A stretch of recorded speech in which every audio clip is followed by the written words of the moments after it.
Amém, queridos? Paz do Senhor a todos. Pode tomar o seu assento. Louvado seja o Senhor pela sua vida. Glória a Deus.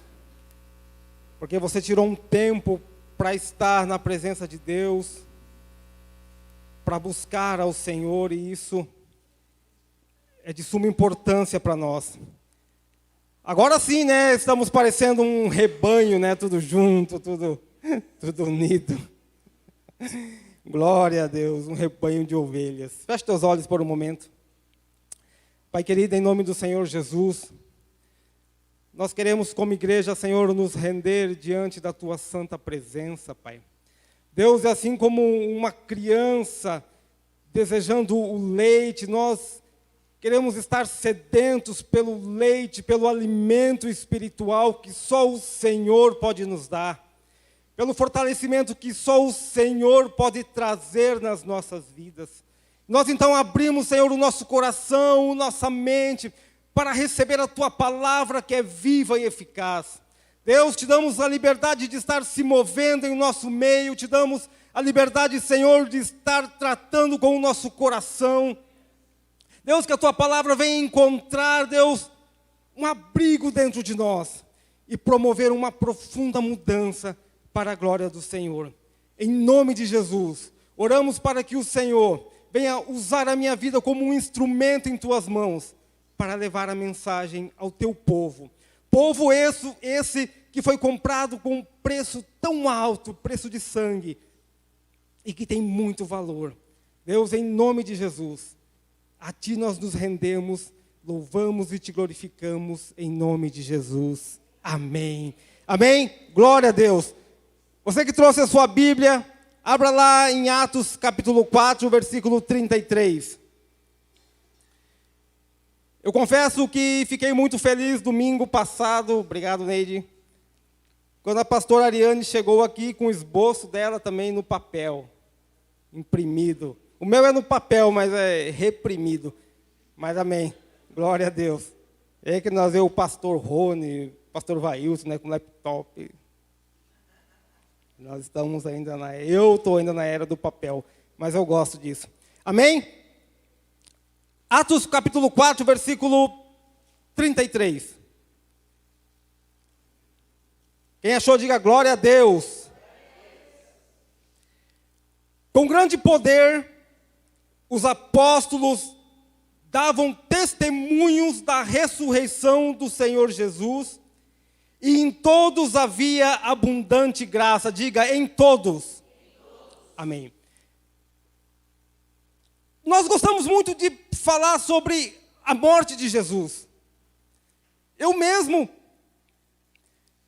no momento de evangelismo, nós pregamos muito sobre o sacrifício de Jesus, que Jesus nos trouxe vida, que Jesus nos deu a salvação através da sua morte, que o sacrifício de Jesus foi o preço escolhido por Deus para nos resgatar, para nos religar novamente com Ele.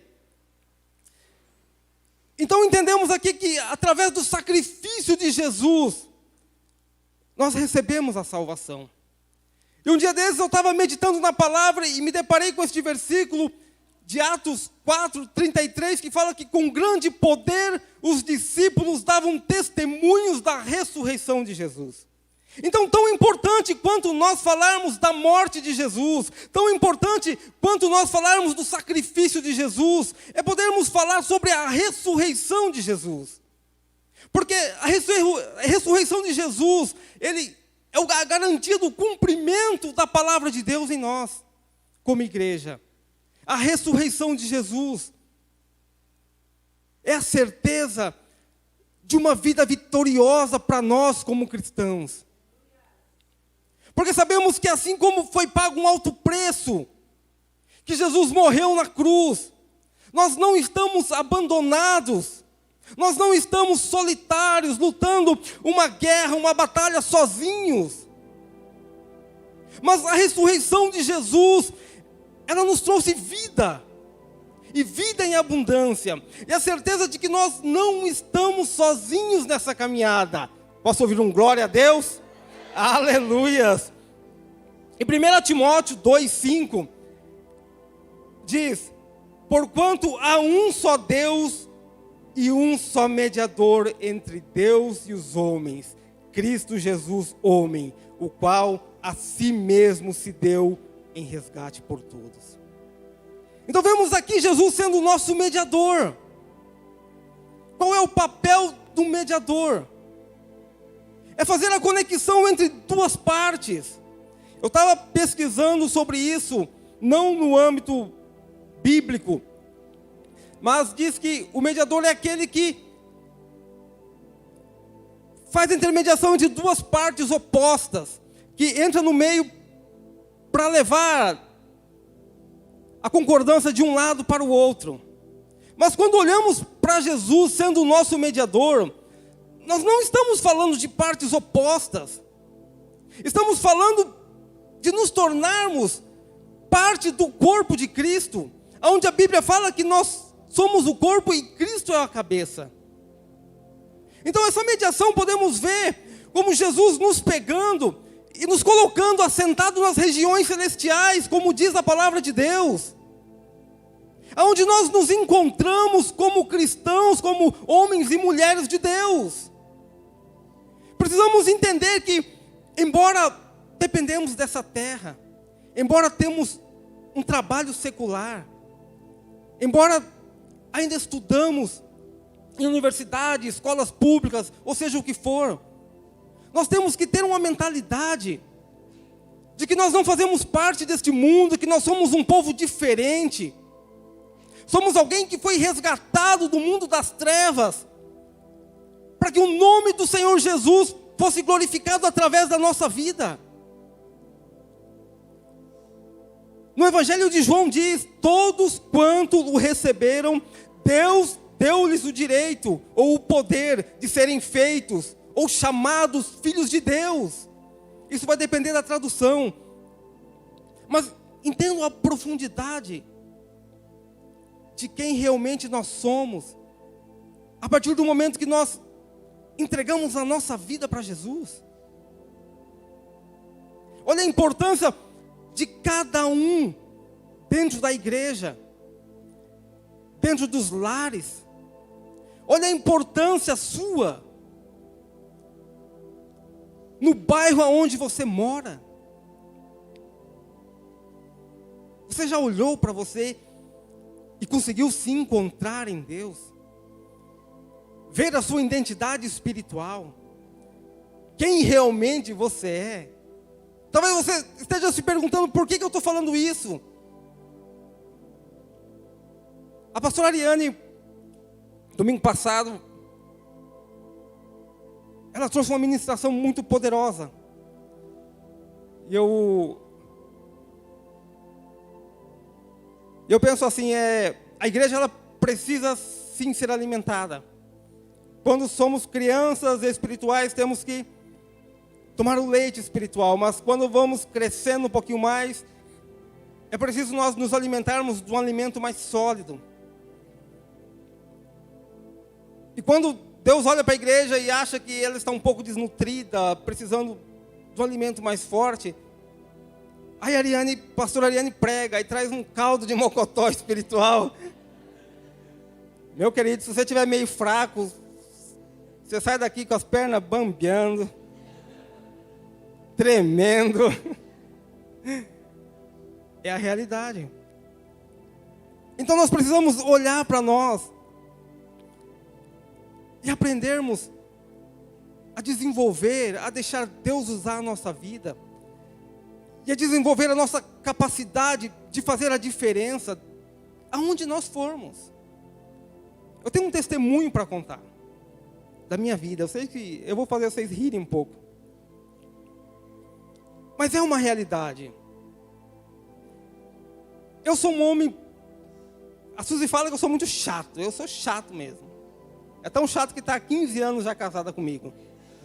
Ela gosta de um chatinho. Olha lá a carinha dela. Mas eu sou muito feliz. Eu brinco com as crianças, eu trolo as crianças. Às vezes eu tiro ela do sério com as minhas brincadeiras. Às vezes eu nem parece que eu tenho 44 anos de idade. Só cai a ficha quando eu entro no banheiro, olho no espelho, esse cabelo branco. Falo, meu Deus, o tempo passou, 44 anos. Mas eu tenho um espírito de jovem. Eu adoro dançar em casa, eu coloco um louvor, eu danço, eu brinco, às vezes estou sozinho. Não importa, eu sou feliz porque Jesus me deu vida.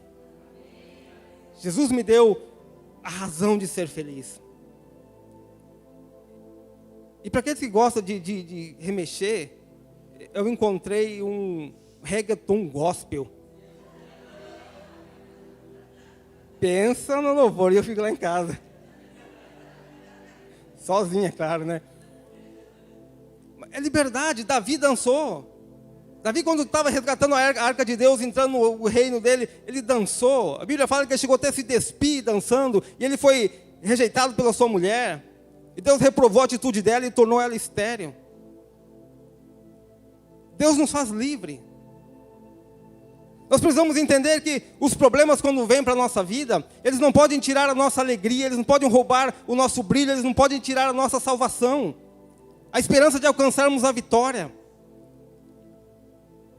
Davi fala num dos salmos, os meus olhos se alegram em ver os inimigos que me espreitam.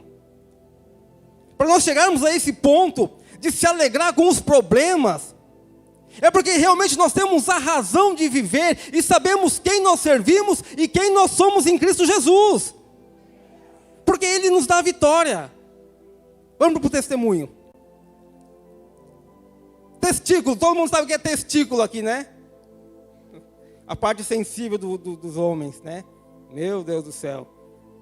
As mulheres falam aqui, tem um abençoado rindo ali, que parto normal dói, é porque não levou uma bolada nos testículos ainda. Meu Deus do céu. É uma dor desgraçada. Mas amém. O irmão está rindo ali. Eu fui tomar um banho. Eu senti algo estranho no testículo. Eu falei, oxe, o que é isso? Aí fui apalpar. As mulheres fazem, né? Apalpa o seio para ver se não tem. Estava com 3 testículos. Eu falei, eita. Tá certo que eu sou o cara, né? Mas chegar ter o ponto de 3. 3 testículos é demais. Os homens sabem o que eu estou falando, né? Antigamente, lá atrás, quando a gente entrava numa briga, né? Assim, se você tiver 3 testículos, você pula em mim. Porque era o cara, porque o cara que tem 3 é macho mesmo, né? Aí por um momento eu fiquei pensativo. Entrei no quarto, peguei o celular, digitei lá câncer de testículo. Precisamos ser realistas, nós estamos suscetíveis a todo tipo de problema. E não era. Cisto, aí apareceu lá o cisto. Aí algumas pessoas, segundo a matéria dizendo lá, algumas pessoas conseguem conviver bem durante toda a vida. Mas se causar muito incômodo, é necessário uma intervenção cirúrgica. Eu falei, bom, eu não vou conviver com esse negócio aqui não. E homem nenhum vai meter a mão aqui não.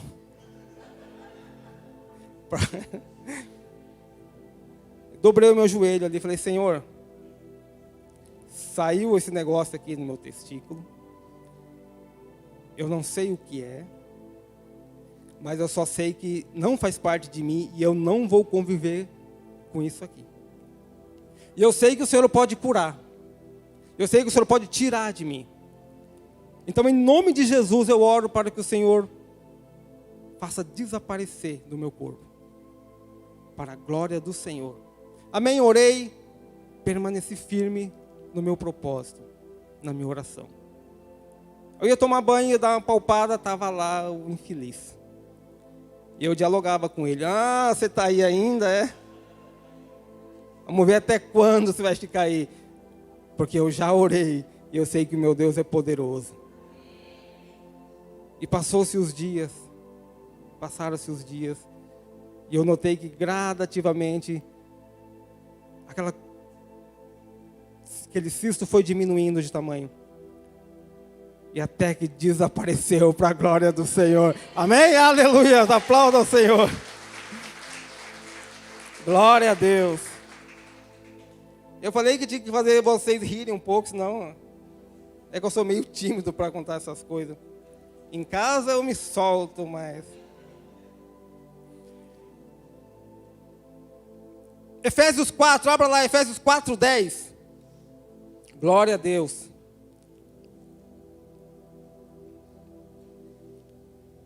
A vida cristã é cheia de alegria, de bênçãos, de vitória. Passamos por lutas, por momentos difíceis, mas a vitória ela é certa.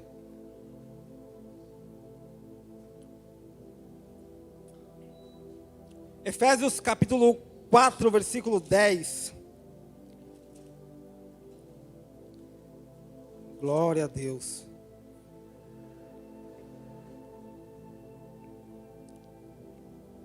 Ok, a partir do 10.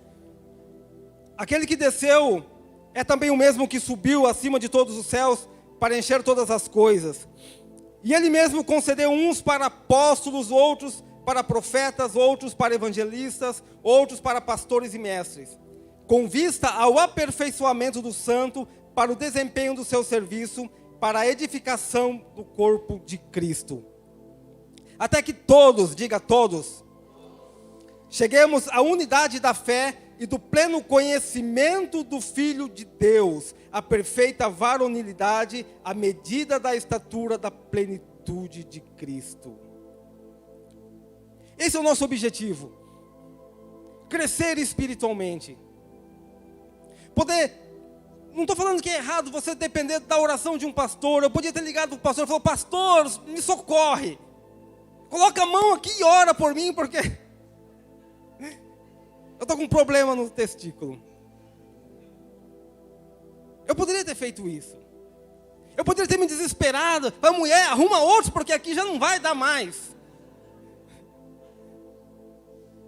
Poderia ou não poderia? Poderia. A pessoa está tanto tempo com um problema que começa a se familiarizar. Começa a dar nome para o problema.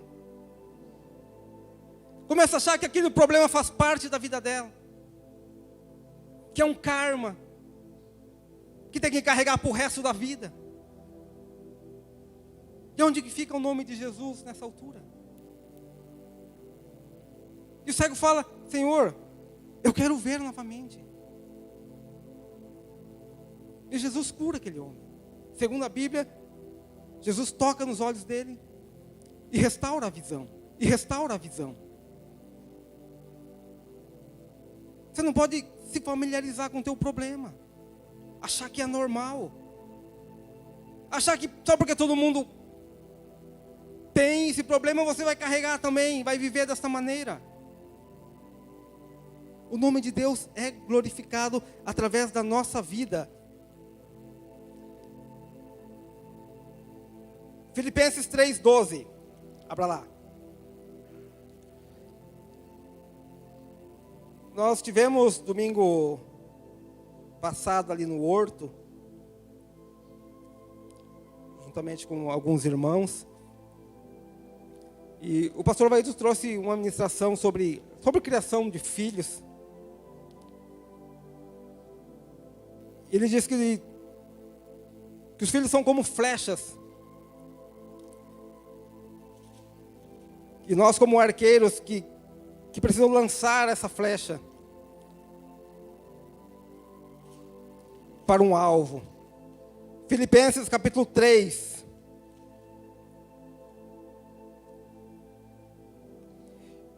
E nós também somos filhos de Deus. Nós precisamos ser lançados como flechas. Todos nós temos objetivos, alvos. Todos nós queremos conquistar algo. E nós podemos em Cristo Jesus. Filipenses 3, a partir do versículo 12. Não que eu já tenha recebido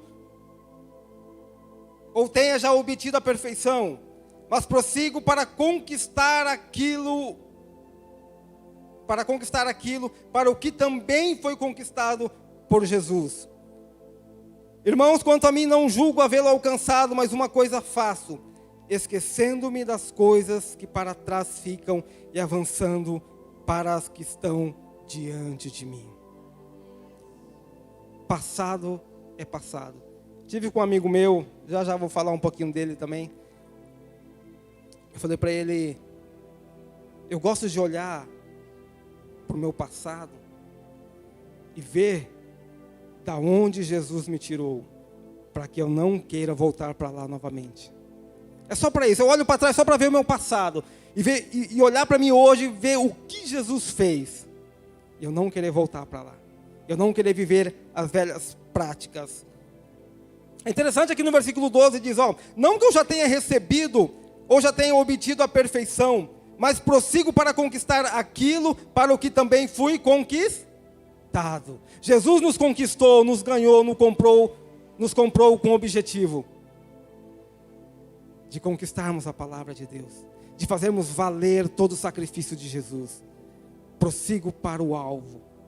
Esse é o nosso objetivo, prosseguir para o alvo, seguir sempre adiante.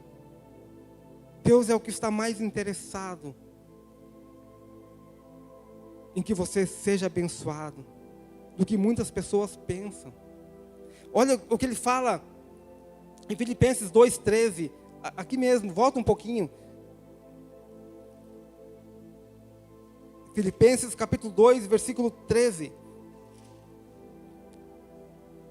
Porque Deus é quem opera em vós tanto o querer como o realizar segundo a sua boa vontade. Então Ele quer que você seja curado, Ele quer que você seja transformado, Ele quer que você alcance seus objetivos, Ele quer que você seja próspero, que você encontre a felicidade, que você se case, que você tenha filhos, e uma sogra abençoada.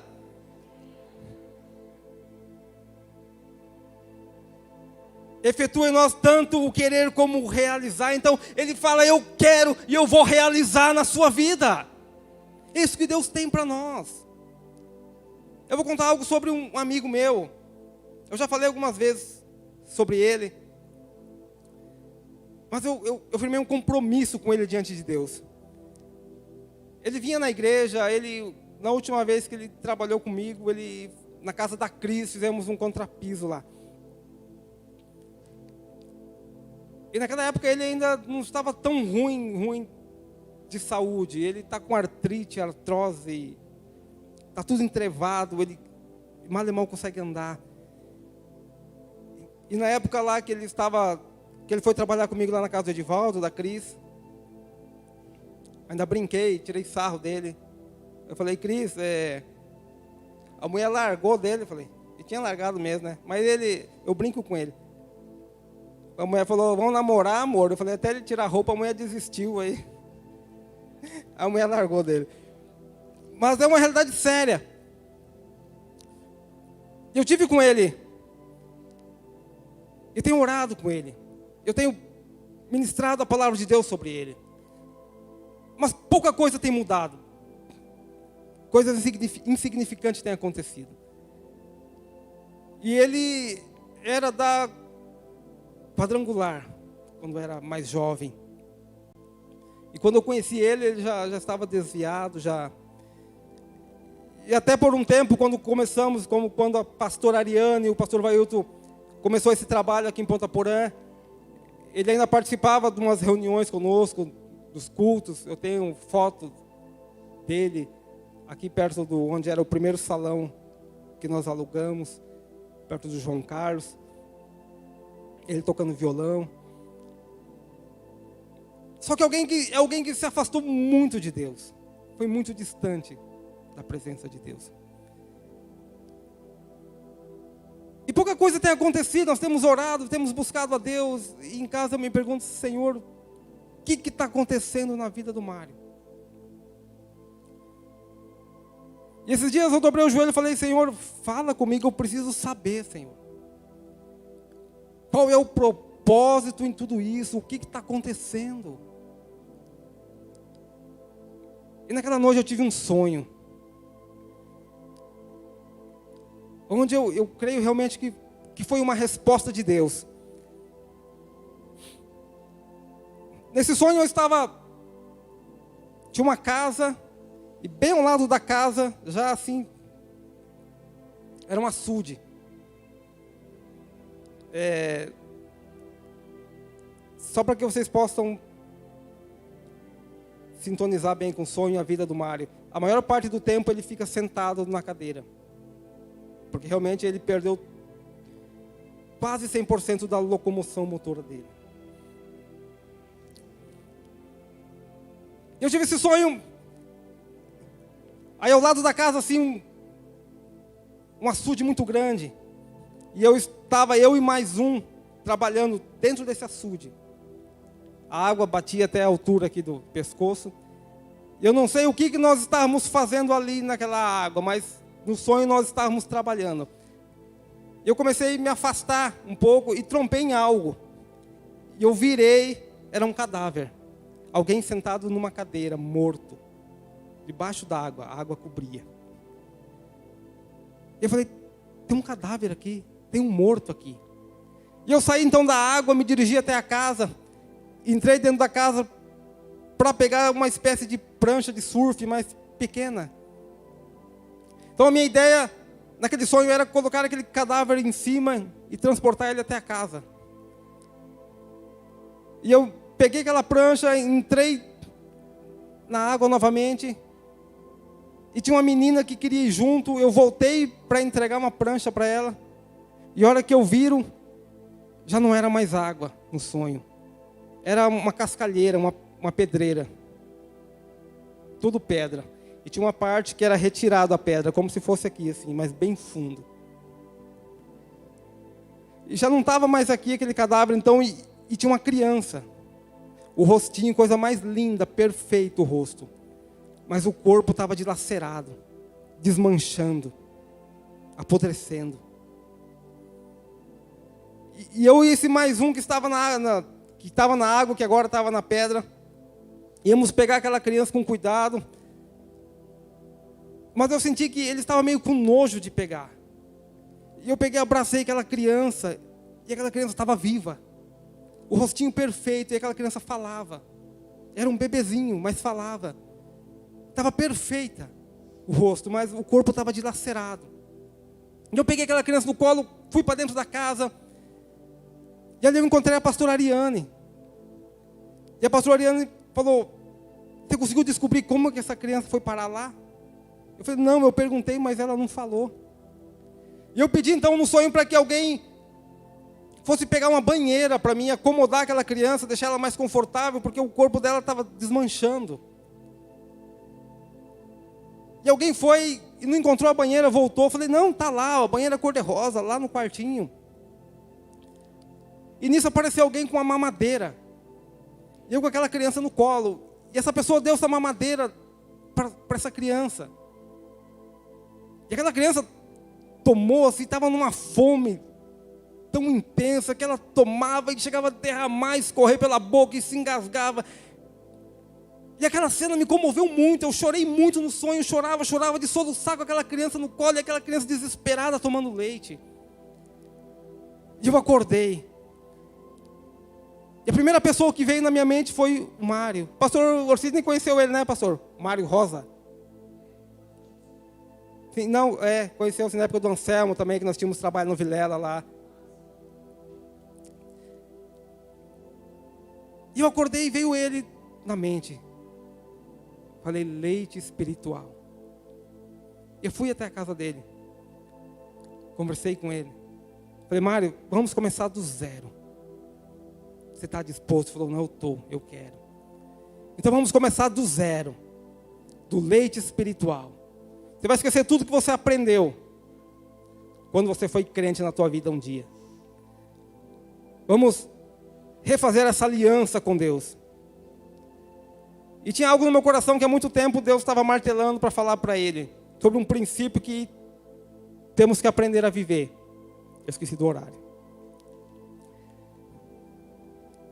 E a mãe dele é uma senhorinha de 86 anos de idade. E ele não tem paciência com ela. Na frente da gente, ela maltrata ela. E eu falei, Mário, eu quero te falar algo muito importante. Um princípio bíblico. E nisso chega a mãe dele.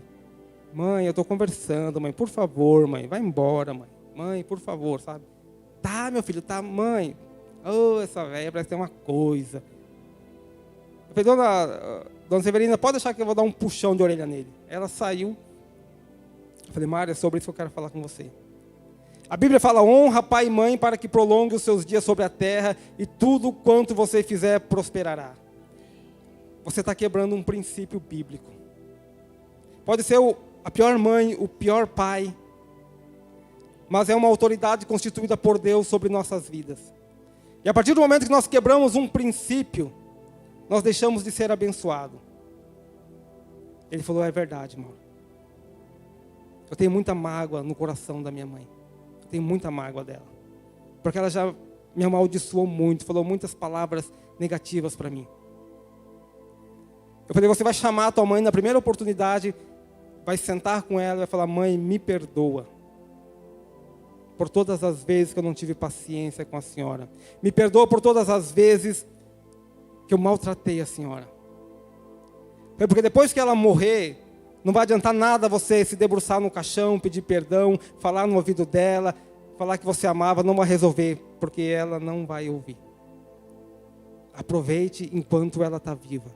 E vive esse princípio de Deus. Eu falei, uma atmosfera de cura vai invadir a vida, o coração de vocês, e você vai ter 80% do teu problema solucionado. A partir do momento que você for curado interiormente no coração, e tirar essa mágoa que você tem da sua mãe. Eu falei isso ontem para ele. E eu não fui lá ainda. E eu vou lá. Se coloque de pé, eu quero orar contigo. Estamos avançando no horário.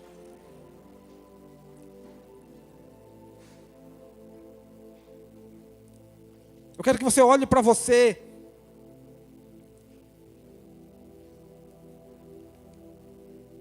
E veja realmente que você é alguém que tem muito valor. Muitas vezes os problemas vêm na nossa vida e querem nos diminuir.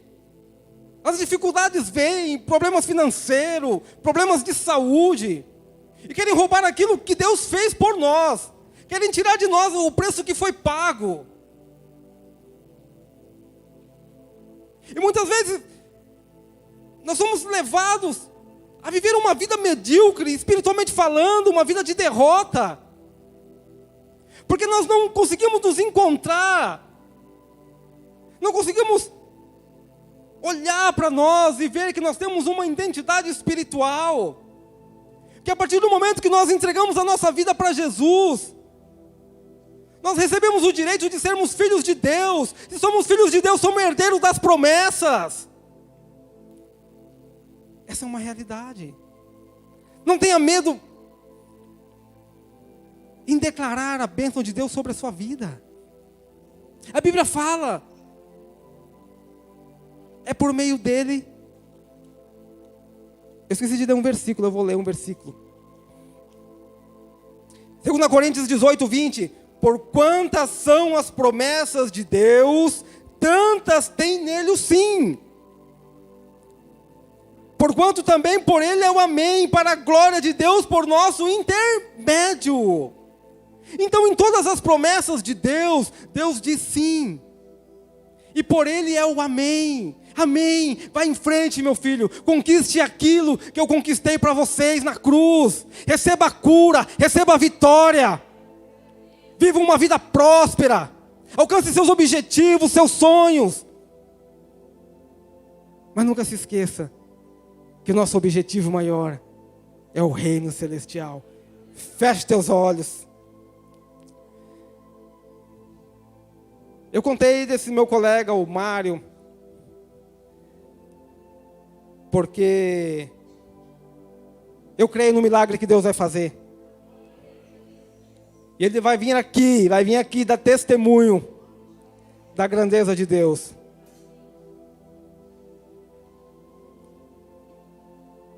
E eu não vou desistir dele. Eu não vou desistir dele.